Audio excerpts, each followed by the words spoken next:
दोस्तों, हम अपने जीवन में हमेशा अपने मन को लेकर परेशान रहते हैं। हम यह सोचते हैं कि हमारा मन भला शांत कैसे होगा। हमारे मन में तो तरह तरह के विचार चल रहे हैं। हम काम कुछ और करना चाहते हैं, लेकिन हमारा मन हमसे कुछ और ही काम करवा लेता है।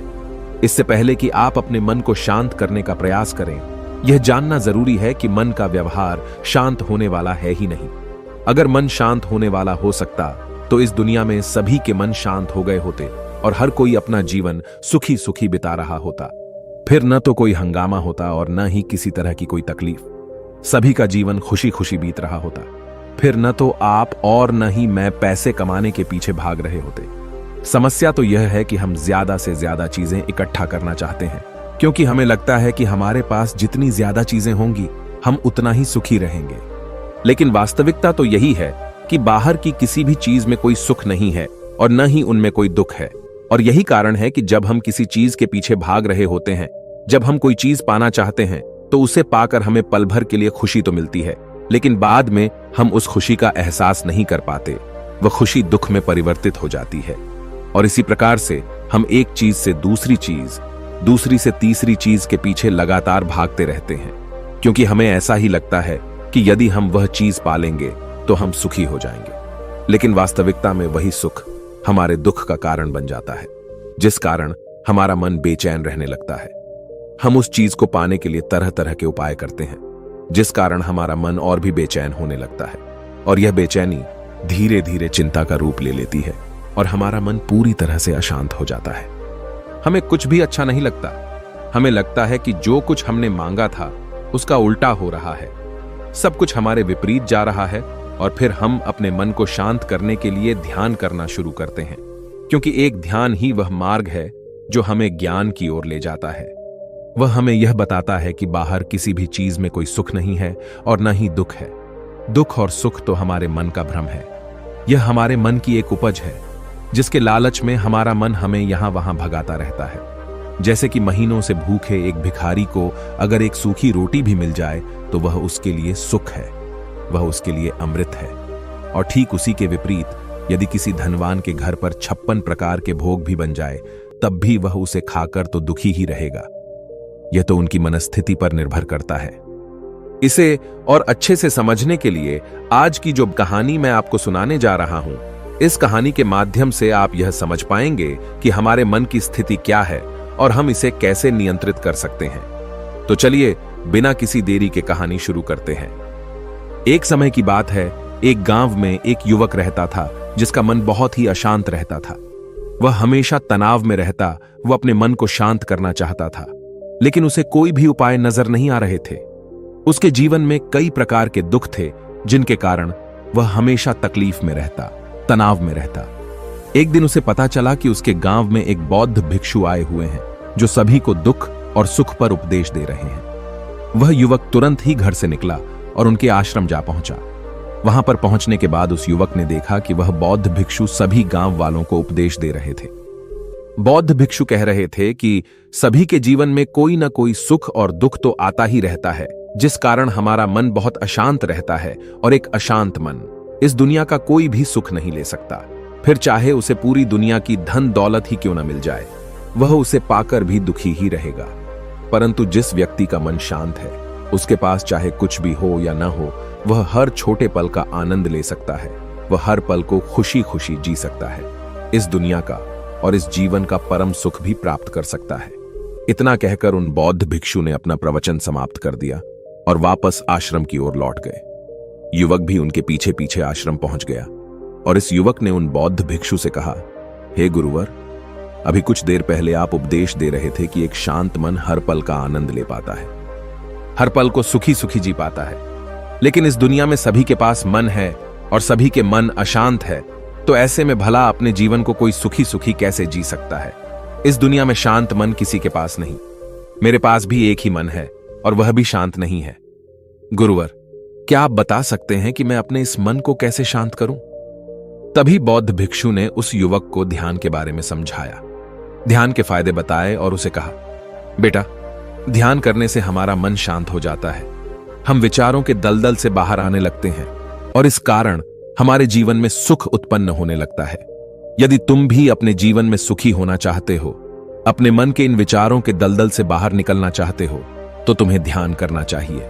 तुम्हें ध्यान का अभ्यास करना चाहिए, क्योंकि यही वह मार्ग है जो तुम्हारे मन को शांत कर सकता है और तुम्हें सही राह पर ला सकता है। उस युवक ने उन बौद्ध भिक्षु की बात मान ली। उस युवक ने उन बौद्ध भिक्षु को प्रणाम किया और वापस घर चला गया। घर पहुंचने के बाद उसने ध्यान करना शुरू किया। वह रात भर ध्यान करता रहा, लेकिन उससे उसे कोई लाभ नहीं हुआ। इस कारण वह अगली सुबह फिर से उन बौद्ध भिक्षु के पास पहुंचा और उन बौद्ध भिक्षु से कहता है, गुरुवर, आपके कहे अनुसार मैंने रात भर ध्यान किया है, लेकिन उससे मुझे कोई लाभ नहीं हुआ। मेरा मन तो अभी भी अशांत है। आप तो कह रहे थे कि ध्यान करने से हमारा मन शांत हो जाता है। तभी वह बौद्ध भिक्षु उस युवा से कहते हैं, ध्यान कोई एक बार करने की चीज नहीं है, यह तो अभ्यास है और धीरे धीरे समय के साथ मन शांत होता जाएगा। इस पर वह युवक कहता है, हे गुरुवर, मेरे पास इतना समय नहीं है। मुझे कोई ऐसा मार्ग बताइए जिससे जल्दी जल्दी मेरा मन शांत हो जाए और मैं खुशी खुशी अपना जीवन जीने लग जाऊं। ऐसे तो मेरा बहुत समय बर्बाद हो जाएगा। मुझे कुछ ऐसा बताइए गुरुदेव, जिससे मेरा मन आज के आज और अभी शांत हो जाए, जिससे मैं सुख की अनुभूति कर पाऊं, मुझे सुकून मिले। उस युवक की यह बात सुनकर बौद्ध भिक्षु मुस्कुराने लगे। उन्होंने उस युवक से कहा, बेटा, मेरे पास तुम्हारे लिए कुछ ऐसा है जिससे तुम्हारा मन अभी के अभी शांत हो जाएगा। इतना कहकर वह बौद्ध भिक्षु अपने आश्रम में गए और अंदर से एक घड़ा लेकर आए और उस युवक को थमाते हुए कहते हैं, जाओ और पास की बह रही उस नदी से इस घड़े में पानी भर कर लाओ। उन बौद्ध भिक्षु के इतना कहने के बाद उस युवक ने वह घड़ा हाथ में ले लिया और नदी की तरफ जाने लगा। उसके बाद मन ही मन सोच रहा था कि लगता है यह गुरु पागल है, इन्हें कुछ नहीं पता। भला यह घड़ा मेरे जीवन में शांति कैसे ला सकता है? यह मेरे मन को शांत कैसे कर सकता है? लेकिन उसके पास और कोई रास्ता नहीं था, जिस कारण उसने घड़ा लिया और पास वाली नदी के पास पहुंच गया। उसने उस नदी में से उस घड़े में पानी भरना शुरू किया, लेकिन जैसे ही उस व्यक्ति ने उस घड़े को नदी से बाहर निकाला, तो उस युवक ने देखा कि उस घड़े के चारों ओर छोटे छोटे छेद हैं, जिससे पानी तेजी से बाहर की ओर निकल रहा था। उसने लगातार कई बार प्रयास किए, लेकिन काफी बार कोशिश करने के बाद भी वह उस घड़े को पूरा नहीं भर पाया और थक हार कर उन बौद्ध भिक्षु के पास वापस लौटा और क्रोधित होकर कहता है, गुरुवर, आपने यह कैसा घड़ा दिया है? इसके चारों तरफ तो छेद है। भला मैं इसमें पानी कैसे भरकर ला सकता हूं? जब भी मैं पानी भरता हूं, इस घड़े के छेदों से सारे पानी बाहर निकल जाते हैं। इस घड़े को मैं पूरा नहीं भर सकता। तभी वह बौद्ध भिक्षु उस युवक को शांत कराते हुए कहते हैं, बेटा, शांत हो जाओ। तुम्हें तुम्हारे प्रश्न का जवाब ही तो दे रहा हूं, और यदि तुम क्रोधित अवस्था में इस जवाब को सुनोगे तो इसे समझना तुम्हारे लिए मुश्किल हो जाएगा। इसलिए शांत हो जाओ और मेरी बात समझने का प्रयास करो। यह जो घड़ा मैंने तुम्हें दिया है, इसे अपना मन समझो, और मन केवल दो ही प्रकार से शांत हो सकता है। पहला यह कि तुम उसे लबालब पूरा भर दो और उसमें कुछ भी और आने जाने की जगह न बचे। क्या तुम इस घड़े को इस प्रकार भर सकते हो?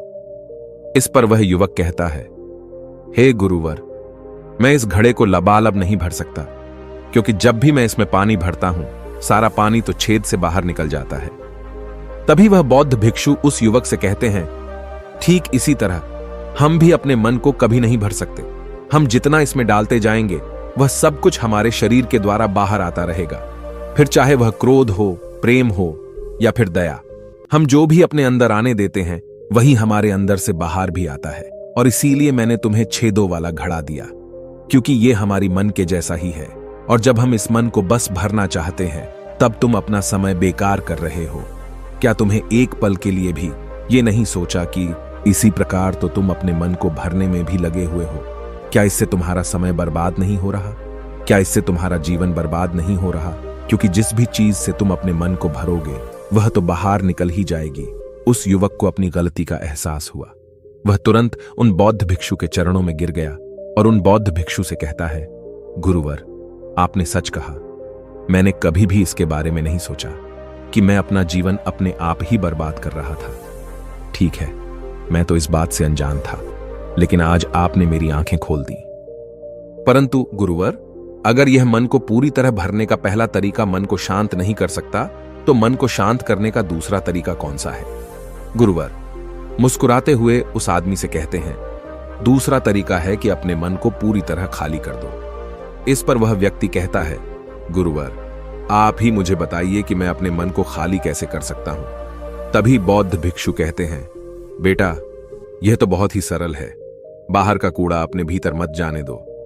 इस प्रकार तुम्हारा मन अपने आप ही खाली हो जाएगा। वह व्यक्ति कुछ देर सोच विचार करने के बाद बौद्ध भिक्षु से कहता है, हे गुरुदेव, यह कैसे संभव है? जो भी हम देखते हैं, सुनते हैं, वह हमारे मन में ही तो जाता है, वह हमारे भीतर की ओर ही तो जाता है। फिर मैं उसे कैसे रोक सकता हूं? इस पर बौद्ध भिक्षु मुस्कुराने लगे और उस युवक से कहते हैं, बेटा, मैं तुम्हें यही तो समझाने का प्रयास कर रहा हूं कि मन को केवल ध्यान से ही जीता जा सकता है और एक दिन ध्यान करने से कुछ नहीं होने वाला।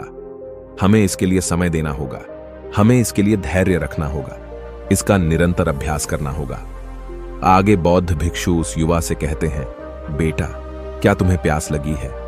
युवक कहता है, हां गुरुवर, मुझे बहुत जोरों की प्यास लगी है। इस पर उन बौद्ध भिक्षु ने उस युवक को पानी पिलाया और कहा, ये लो, पानी पी लो, इससे तुम्हारी प्यास बुझ जाएगी। लेकिन मुझे एक बात बताओ, क्या आज पानी पी लेने से फिर तुम्हें कभी प्यास नहीं लगेगी? तुम कभी फिर मुझसे पानी नहीं मांगोगे? इस पर वह युवक कहता है, गुरुवर, आप कैसी बातें कर रहे हैं? पानी तो हमारे जीवन का एक हिस्सा है, इसके बिना तो हम मर जाएंगे। और आप कह रहे हैं कि आज पानी पी लो और उसके बाद मैं कभी पानी न पीऊं। यह भला कैसे संभव है? प्यास तो हमें रोज आती है और हम रोज पानी पीते हैं, इसके बिना तो हम मर जाएंगे। तभी बौद्ध भिक्षु मुस्कुराते हुए उस युवक से कहते हैं, ठीक इसी प्रकार एक दिन के ध्यान से हमारा मन शांत नहीं हो सकता। उसे भी रोज भूख लगती है और उसे रोज रोज हमें आहार भी देना पड़ता है। उसे भी रोज पानी पीने की जरूरत पड़ती है और ठीक उसी प्रकार हमें हर दिन ध्यान करने की भी जरूरत पड़ती है। और जब हम निरंतर ध्यान करते हैं, इसका अभ्यास करते हैं, तो देखते ही देखते हमारे मन की भूख शांत होने लगती है और एक समय पर हमारा मन सारे विचार उत्पन्न करना बंद कर देता है। तब वह बाहर से कुछ भी ग्रहण नहीं कर पाता और जो कोई भी विचार हमारे भीतर है, वह सारे विचार देखते ही देखते समाप्त हो जाते हैं और इसी प्रकार धीरे धीरे हमारा मन शांत होने लगता है। आगे वह बौद्ध भिक्षु उस युवक से कहते हैं, बेटा, तुम ही तो कह रहे थे कि तुमने रात भर ध्यान किया है, लेकिन उसके बाद भी तुम्हारा मन शांत नहीं हो रहा। बेटा, तुम चाहो तो 1 घंटे के लिए ध्यान कर सकते हो, चाहो तो पूरा दिन भर तुम ध्यान करो, लेकिन इसका लाभ भी तुम्हें उतना ही मिलेगा। अर्थात मान लो तुम 1 दिन के लिए ध्यान करते हो तो इससे तुम्हारे मन को भी शांति केवल कुछ समय के लिए ही मिलेगी। यह हो सकता है कि वह 1 घंटे के लिए शांत रहे या फिर केवल कुछ क्षणों के लिए, लेकिन वह शांत अवश्य होगा। लेकिन जैसे ही उसे फिर से भूख लगेगी, वह फिर से अशांत हो जाएगा और फिर से यहां वहां भागने लगेगा और वह अपने विचारों की तलाश में आगे बढ़ेगा, क्योंकि उसे भी तो भूख लगी है, उसे भी तो खाना चाहिए, उसे भी तो पानी चाहिए। जैसे कि जब तुम्हें भूख लगती है, तुम अशांत हो जाते हो, क्योंकि तुम्हें भोजन चाहिए, पानी चाहिए, ताकि तुम अपने पेट की भूख को मिटा सके और तुम्हें शांति मिले। इस पर वह युवक कहता है, आप सत्य कहते हैं, मैं ही गलत था, मेरी ही गलती है। मैं अपने मन को अवश्य शांत करके रहूंगा, फिर चाहे इसके लिए मुझे कितना भी समय क्यों न लग जाए, मैं भी उस सुख को प्राप्त करके ही रहूंगा। मैं इस खाली घड़े में पानी भरकर अपने जीवन को बर्बाद नहीं करना चाहता। मैं अपने मन को शांत करके ही रहूंगा। मैं अपने मन को पूरी तरह से खाली कर दूंगा। इतना कहकर उस युवक ने उन बौद्ध भिक्षुओं को प्रणाम किया और वापस अपने घर की ओर लौट गया।